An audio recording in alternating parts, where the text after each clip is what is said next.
Madam Speaker, my colleagues, after 8 hours, let us return to where we began with the articles themselves.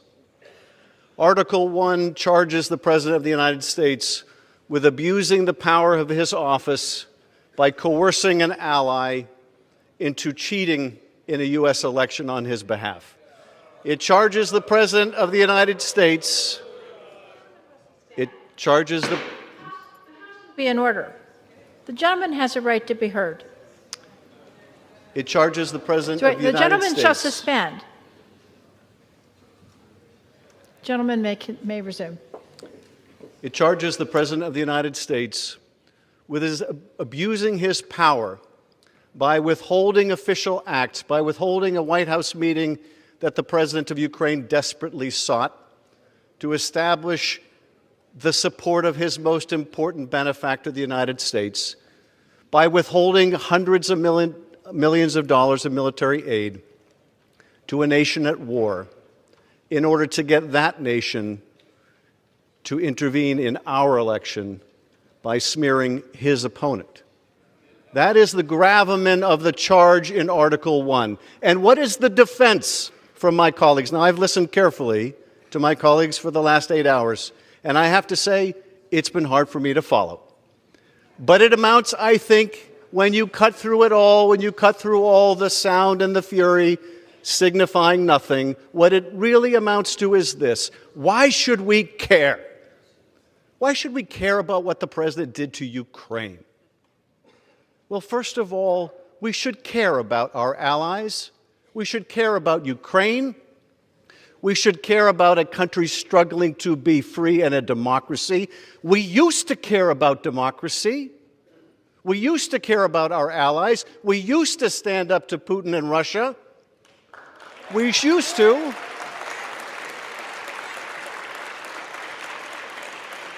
I know the party of Ronald Reagan used to.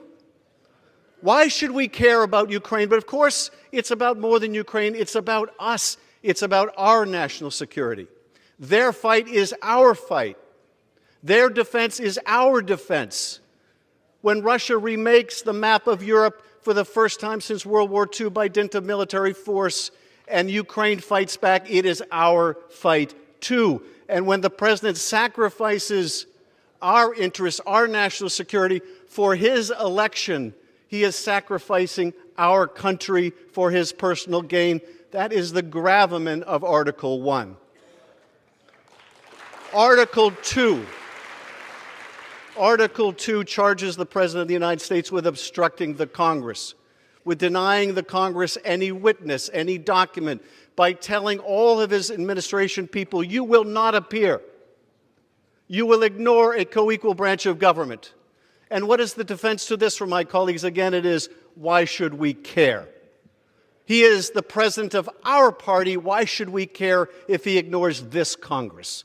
Well, I remind my friends that he will not be the last president.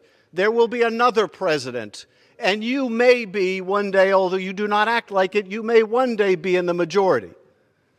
And you will want to hold a president accountable. And what will you say when that president says, you are a paper tiger, you have no oversight, I can ignore your subpoenas? What will you say? What will you argue? Well, no, that was different. Then we were in the minority. Then it was a Republican president. Will that be your argument?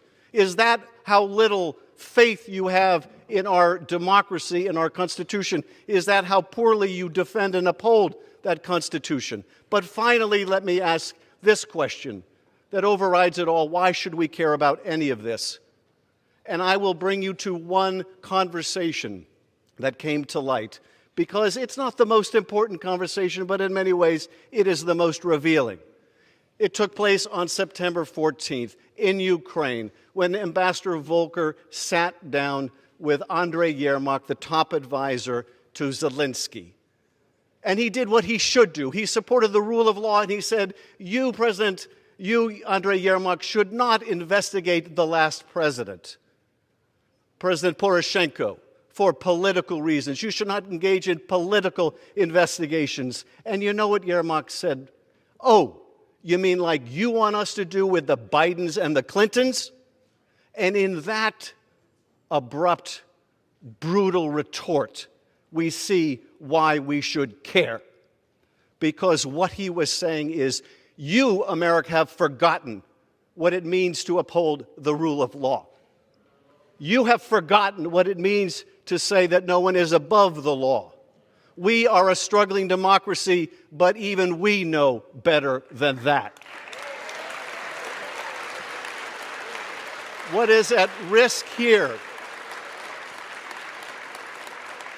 What is at risk here is the very idea of America. That idea holds that we are a nation of laws, not of men. We are a nation that believes in a rule of law.